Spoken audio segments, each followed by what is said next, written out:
Shalom Akim. First and foremost, I want to give all praises to Yahweh, Ba'ashem Yahawashi, Ba'ashem Abraham, double honors to the apostles and the elder bishops at Great Millstone, peace and salutations to the elect. So just want to go into a quick lesson, and we're just going to hop right into it. This is the book of Revelation 1 and 7. It says, "Behold, he cometh with clouds, and every eye shall see him." Okay, and the clouds that it's talking about here are the chariots. Okay, the clouds of heaven, the chariots of Israel. Okay, these are the vehicles that the angels travel in.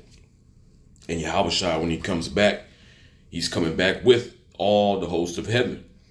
All right, it says, "And every eye shall see him." Everybody's going to see him. Okay, when you read 2nd Ezra, the 13th chapter, it tells you how this huge chariot is going to come through the atmosphere. Okay, so everybody is going to see the glorious return of Yahawashi HaMashiach. It says, "And they also which pierced him, and all kindreds of the earth shall wail because of him, even so, amen." And why are they going to wail? Okay, because first of all, they're going to know that Yahawashi ain't coming back here to play no games with them. Okay, and as soon as, Yahawashi makes his appearance, he going to get busy. All right, he ain't coming down here to play patty cake with you. Okay, he ain't coming down here to sing hymns with you. All right, to hold your hand and play merry-go-round or bring around a rosy. None of that, man. Okay, he's coming down here to do damage. All right, mainly to you other nations. Okay, this is the book of Revelation 19 and 11. It says, "And I saw heaven open, and behold, a white horse." Okay, well, this is the same vision. All right, he's seeing the return of Yahawashi. Okay, now in the previous verse that we read, it's mentioned clouds. Okay, here it's describing a white horse. Okay, it's the same vehicle, those chariots. The reason why the horse is mentioned here is because horses represent power. All right, those vehicles are very powerful. All right, even Esau, Edom today, you hear accounts of individuals, military personnel that have come in contact with those vehicles. And they say that the technology that these vehicles use, okay, is, completely out of this world.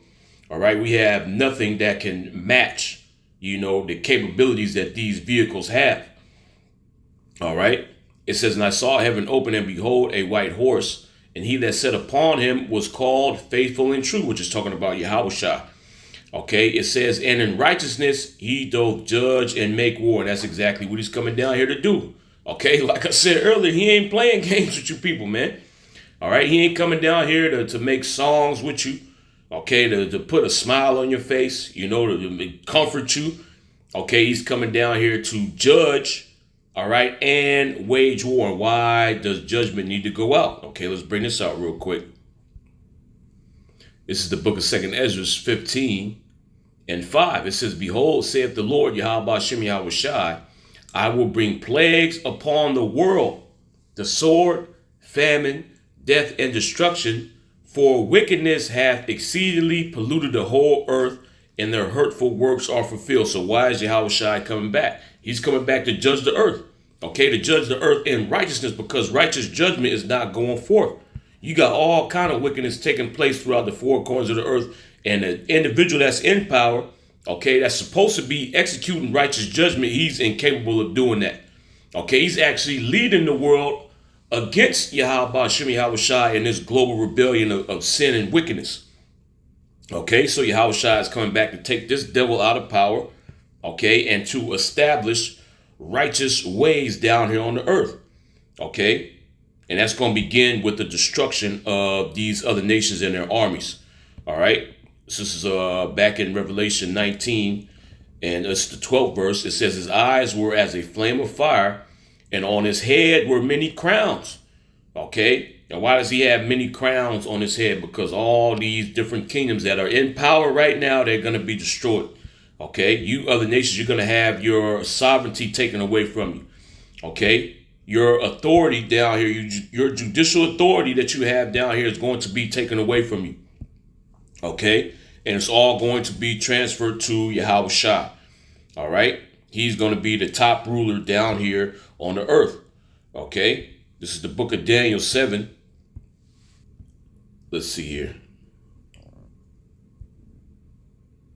This is the book of Daniel 7 and 27.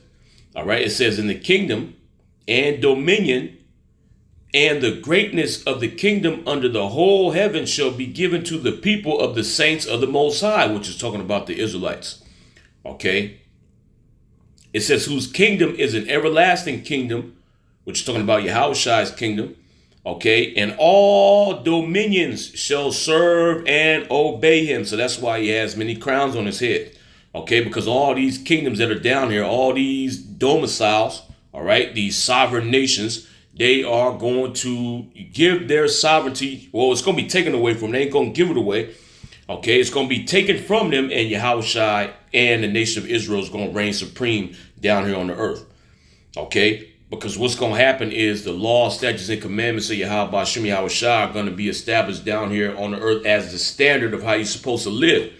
Okay, so you other nations ain't going to have no say-so in what you can and can't do. Okay, because eventually you'll put out some unrighteous decree. All right. And the world that's coming is going to be filled with righteousness. All right. So your ways, there's no need for you to establish any laws because the perfect law has already been written and established. All right. All that remains is that the correct people be installed to administer this law. All right. And Yahawashi is coming back down here to establish that. So back in Revelation 19:12, it says his eyes were as a flame of fire, and on his head were many crowns, and he had a name written that no man knew but he himself. Okay, and what is this going into? It's going into that, you people are not acquainted with Yahawashi. Okay, you've heard the name Yahawashi maybe once or twice, but you don't really understand what, the significance that name holds. Just like you don't understand the significance that the name Yahweh holds. Okay, you people are here. You'll talk shit. Okay, you'll scoff at it. They think the name of the Most High is Yahweh. They think that the Son's name is Yahawashi. This is foolishness. Okay, but you're gonna know in that day that you don't, speak on those names in a very light manner. Okay, when you hear those names, Yahweh and Yahawashi, great fear and reverence should come upon you. Okay, and Yahawashi is coming down here to establish that as well. Okay, you people are going to learn to fear Yahawashi, and you're going to understand their power. All right. It says, and he was clothed with a vesture dipped in blood, and his name is called the Word of the Most High. Okay, which is Yahawashi. All right, you go back to John, the first chapter. Okay, it tells you in the beginning was the Word, and the Word was with the Most High, and the Word was a power. Okay.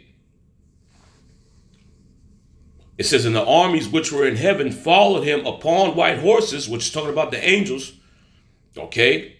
So the armies which were in heaven followed him upon white horses, clothed in fine linen, white and clean. Because again, all the host of heaven is going to be emptied out.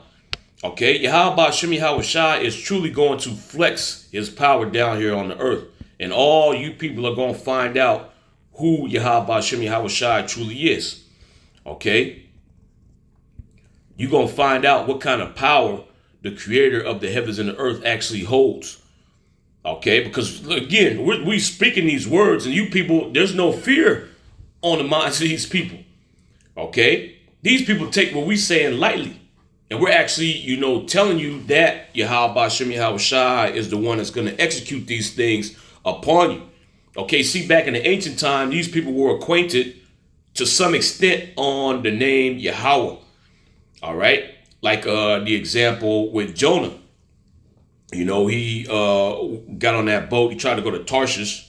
He was trying to flee from, the responsibility that Yahawashi gave him to go to Nineveh and prophesy. He didn't want to do it.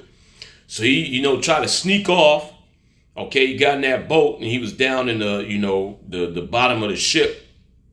He thought he was going to get away scot-free. Okay, all of a sudden, Yahawashi started, the seas got rough. All right, and the people were wondering what the hell was going on, the people on the ship. So they started questioning each individual, okay, about their whereabouts, what nation they come from, what God they serve. Okay, and they came across Jonah. He told them what people he come from. I'm an Israelite. Okay, and I worship Yahweh, the power of heaven. And the people got scared, man. They was like, hey, this is your fault. Okay, what did you do, man? You know, so that reverence was there, you know, back in the ancient world, but it's not here anymore. Okay, and it definitely is not here for Yahawashi because the world has not been acquainted with Yahawashi yet. Okay, Yahawashi doesn't really have any exploits, but he's getting ready to have a major exploit when he comes back down here on the earth and destroys the armies of you other nations and takes out the wicked that's in power. All right, which is Esau, Edom. Okay, the same nation that is spoken about in the scriptures as, you know, who's able to make war with the beast. Okay, Yahawashi is going to make war with the beast and prevail. Okay, something that none of these other nations were able to do. Okay, and in turn, him doing that is going to exalt the lowest nation that's down here on the earth, the nation of Israel. Okay, the nation that's on the bottom, because that's the nation that Yahawashi comes from. Okay, he is indeed an Israelite. All right, his nationality is not ambiguous. Okay, he doesn't belong to the whole world. Okay, he only belongs to the nation of Israel. All right, it's the book of Matthew 25:31. It says, when the Son of Man shall come in his glory, okay, because he ain't coming back as a man. All right, you're not going to see him as he was when he first came down here on the earth. He's going to come back in that glorified body, okay, in great power and strength. Okay, it says, when the Son of Man shall come in his glory, and all the holy angels with him. And it means just that. Okay, that's why we're reading here in Revelation, the 19th chapter. It says the armies which were in heaven followed him. Okay, all the holy angels are going to come with Yahawashi. He's going to lead the charge. Okay, because see, you other nations, you didn't piss Yahawashi off to the point to where he going to really have to flex his power. Okay, to show you and let it be known that you do not, okay, come up against Yahawashi. Or this is what's going to happen to you. Okay, he's going to put on a big show. It says, when the Son of Man shall come in his glory and all the holy angels with him, then shall he sit upon the throne of his glory. And before him shall be gathered all nations, and he shall separate them one from another, as a shepherd divideth his sheep from the goats. Okay? Which that cuts that, you know, sentiment that, oh, Yahawashi or the Messiah is coming down here to basically bring everybody together. That's never been the will of Yahawashi. Okay, the Most High has always been with separation. Okay, even going back to the Tower of Babel. What did he do? He separated the languages of the nations. Okay, now if he wanted everybody to be on the same accord, why didn't he leave their languages the same? All right. This is back in Revelation 19:14. It says, and the armies which were in heaven followed him. So all the angels, okay, are going to come with Yahawashi as a show of power, because really he don't even need the angels to do anything. Okay, Yahawashi is, you know, capable of taking care of this whole ordeal by itself. But as a show of power, okay, the Most High is going to empty out the heavens. Okay, the whole host is coming down here, and you're going to see it. All right, just like these militaries down on the earth today, they flex their power. They have a show of their military. Okay, they'll do war games. All right, they'll show off their military hardware, man. Okay, or show off, you know, one of their top battalions. Okay, just have them, you know, cruising through the ocean or marching somewhere. Okay, and Yahawashi is going to do the same thing.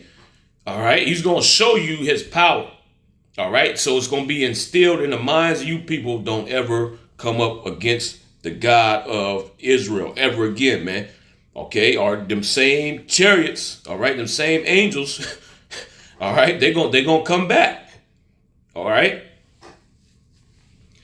It says, and the armies which were in heaven followed him upon white horses, clothed in fine linen, white and clean. And out of his mouth goeth a sharp sword. Okay, which that sharp sword is talking about the laser beams, which you can also read about that in the book of 2 Ezra, the 13th chapter. All right. It says, and out of his mouth goeth a sharp sword, that with it he should smite the nations. And that's how these nations are going to be destroyed. Okay, the laser beam is going to come out and destroy all of them, man, one fell swoop. Okay, that with it he shall smite the nations, and he shall rule them with a rod of iron. And he treadeth the winepress of the fierceness and wrath of the almighty power. And he hath on his vesture and on his thigh a name written, King of Kings and Lord of Lords, because Yahawashi is going to be the top ruler down here on the earth. Okay, well, this is his kingdom. All right, he's coming back to establish his kingdom, and all dominions that are down here, all kingdoms that are existed will be destroyed. Okay, and Yahawashi is going to take over, these kingdoms. All right, you ain't gonna have no other kingdom down here on earth. You ain't gonna have what you got going on now. Okay, this nation, they have their own sovereignty. This nation over here that's right next to them, they got their own sovereignty. The laws are completely different. Okay, because even though these nations could be connected by land masses, they're completely, separate from each other. They got different laws. All right, and the perfect example is North Korea and South Korea. They're the same people. Okay, but these two different countries, they got completely separate ways. All right, their laws are different. As soon as you cross that border, the laws are different. That's going to be done away with. Okay, you other nations, you're going to have your land, but you ain't going to be able to dictate what's right and what's wrong. All right, the Israelites are going to do that. And we're going to do it through the law, statutes, and commandments of Yahawashi. All right, so I just want to go into that. Yahawashi willing, it was edifying. I want to give all praises to Yahweh, Ba'ashem Yahawashi, Ba'ashem HaKadosh. Double honors to the apostles and the elder bishops at Great Millstone. Shalom.